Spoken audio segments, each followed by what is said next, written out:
You know, it's a sad state of affairs when "it could have been worse" is the main talking point coming out of a card. Not the greatest card, but a large portion of the fan base is being disingenuous about UFC 312. That and so much more as we break down the card in reverse chronological order. Starting with our main event, saying that DDP bullied Sean is an overreaction.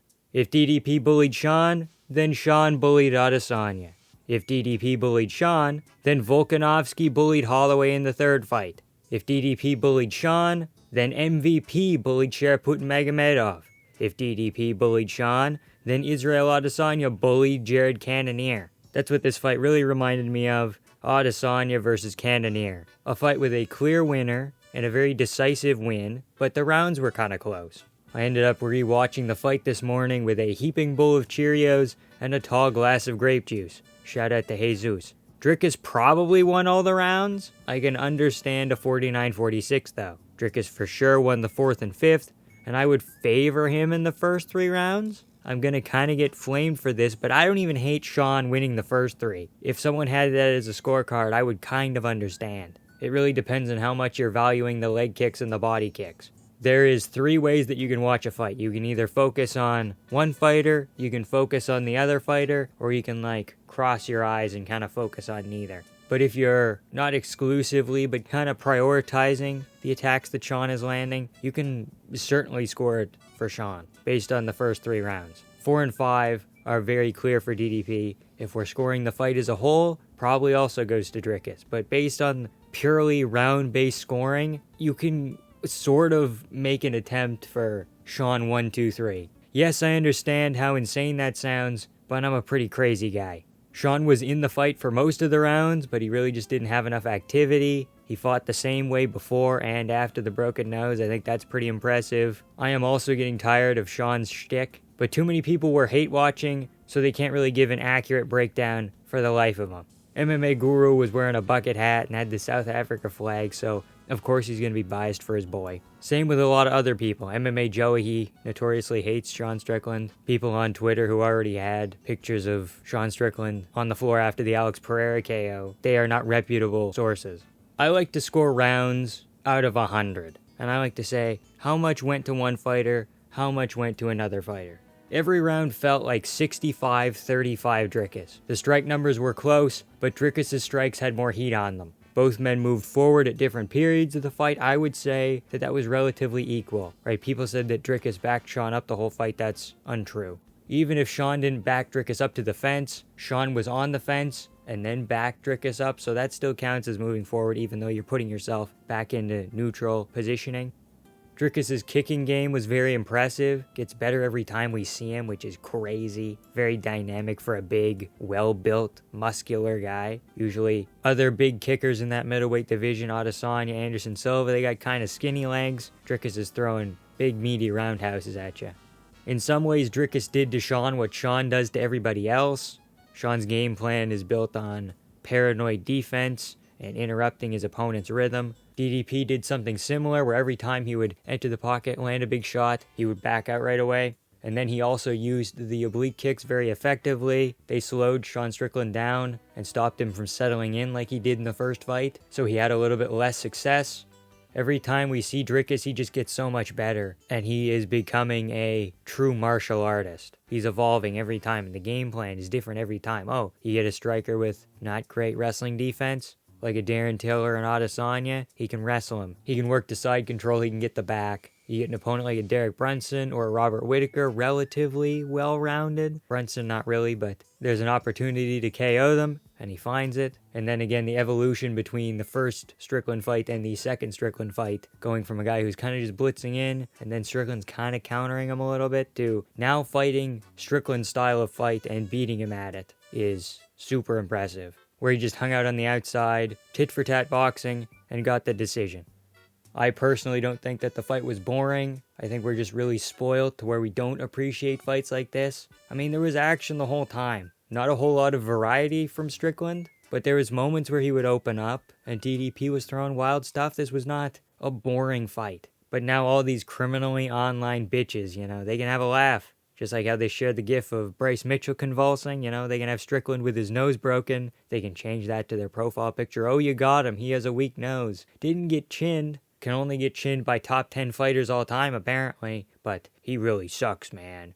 They have their silly little internet win, but that's all they have, though. I'm gonna say it. These people are mongoloids, okay? You can't hate watch a close but decisive fight. And believe it or not, a decent chunk of fighters on the roster have opinions that probably line up with Sean's. They just don't make it their personality in the same way he does. Hate watching 10 to 15% of the roster is going to get pretty tedious after a while. People are saying that he's the worst fighter to win a belt. Hello, Dave Manet, Matt Serra, Tim Sylvia, Nico Montano, Maurice Smith, Jermaine Durandamy, Sean Shirk, Juliana Pena. Actually, never mind, I'd like to retract Matt Serra and Tim Sylvia from that list. They're actually decent, but Sean isn't even the worst champion we have right now. And then people are also saying that Sean is washed. That's a huge overreaction. His only losses at middleweight are to Jared Cannonier in a razor close fight, Alex Pereira, who is a top 10 all-time fighter, and DDP, who's closing in on middleweight GOAT status. Dricus is certainly getting up there. His only losses are a guillotine from 2014 and losing to Soldich for the KSW welterweight title. He has now beat 3 former champions, and every fight in the UFC has been impressive and shown growth. But where does he line up against Silva, Adesanya, Whitaker, and Weidman? I would say that those are the top 4 right now. Some of the names that Adesanya and Silva beat are not great names. Marvin Vettori and Yushin Okami were both title defenses for shits and giggles. Oh, well, they had close fights and wins over them before. Let's exercise some demons so we can say that they got their win back. If DDP beats Hamzat, I think it for sure puts him above Adesanya. And if he beats an Amavov or a Calbarajo, he's probably the middleweight GOAT. If he beats both of them for sure, but one of them puts him like right neck and neck with Anderson. I wasn't really around for Anderson's big long run, but he did pop for steroids kind of at the end there, so that devalues him. If TJ Dillashaw is out of the bantamweight GOAT competition for using steroids, then Anderson Silva needs to be out of the middleweight and all-time GOAT conversation for using steroids too. You can't just say that he was going down to flyweight so it's allowed, You can't just say that Anderson was at the end of his run and everybody else was on steroids, which is true. Stephan Bonner popped, Chael Sonnen popped, other people popped at different points in time, so obviously he was fighting a bunch of other steroided up freaks. But I would really like a clean middleweight GOAT. Speaking of GOAT, Zhang Weili does it again.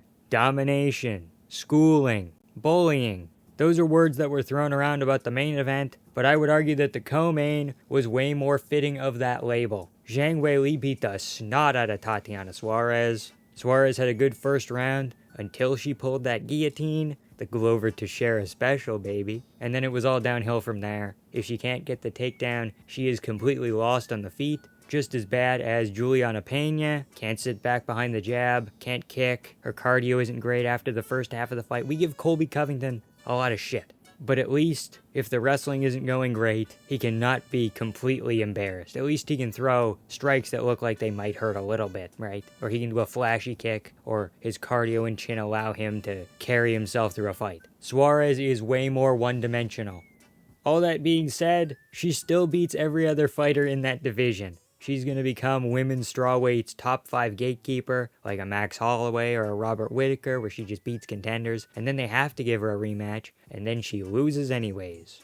Zhang Weili should really just skip the queue, fuck Manon Fiorot, give her Shevchenko. Weili didn't take any damage. If she doesn't fight in the next 10 months, they should just give up on women's strawweight. Cut the division, cut all the fighters. If you're willing to get rid of Rosenstrike, I'm sure you can get rid of fucking Macy Barber. Is she in that division?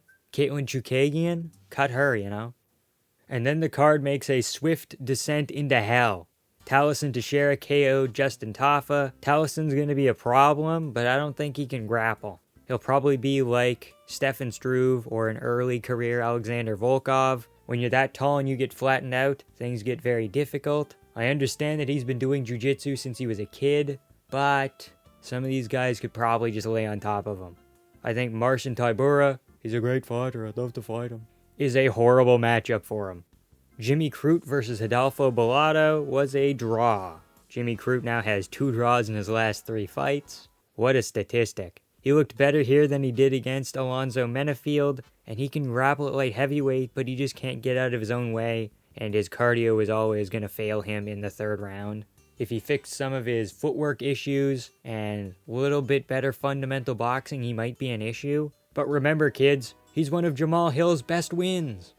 Francisco Prado is just too small for 170. He's thick with a good chin like all Latin Americans. You know what I mean. But he just didn't have enough sting in his shots to slow down Jake Matthews. Matthews called out Neil Magny. I'm surprised they haven't fought yet. Sounds like a very fun fight between top 25 welterweights. Book it, Dana. Like always, we're going to do the prelim lightning round. 1 sentence or less. Let's get into it. Gabriel Santos is like a smaller Charles Oliveira, and he ruined my parlay. Tom Nolan is my favorite lightweight prospect.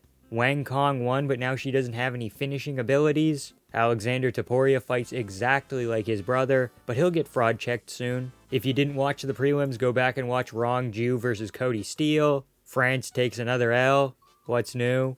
Back to the call center, you fraud, comma, Mike Breeden owns you, comma, arf arf. Overall, I went 7-4-1 on the card. Didn't do enough research on some of the early prelim guys. I'm still super high on Jack Jenkins, but Gabriel Santos is just next level. I also don't know why I had so much faith in Tatiana Suarez. We didn't get any announcements for UFC 314. So far, Nikita Krylov versus Dominic Reyes is the main event. I really like that fight. Hopefully we get some announcements in the next week or 2. Let me know what you guys thought about Strickland versus DDP2 and UFC 312 as a whole in the comment section below. People are going to get on my ass about the 3-2 Strickland thing, aren't they? I stand by it. You're going to have to work with me here. Like, comment, and subscribe for more MMA content, and become a member for even more perks. Thank you all so much for watching, and have a good time.